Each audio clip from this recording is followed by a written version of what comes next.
Ay, ayusin mo. Tingnan mo, May, oh, parang ano na. May, oh. Maano kaya niya yan?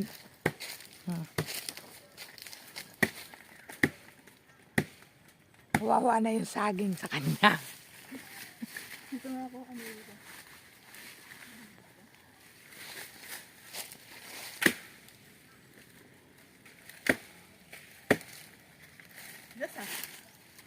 Kala mo, ha?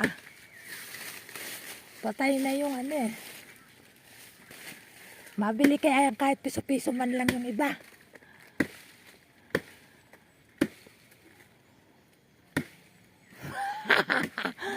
Ay! Natin na ka.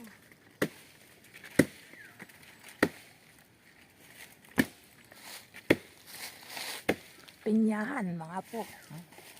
Tawag ang pinyahan yan. Sa kapitbahay na bukid. Ako naman! Para namang hirap na hirap ka. Try ko namang... Magulo, kalati na nga eh. Gagawin mo rin patabayan. Ay, tapabang masyado na yung mga tanim natin yan.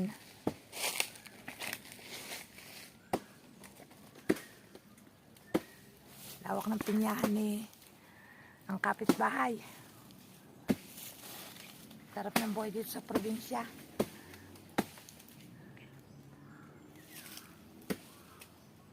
Sabi ng puno. Ang bagal mo akong pahirapan. Hangin yata yan. Tatagayin din yata dito sa kabila. Ito?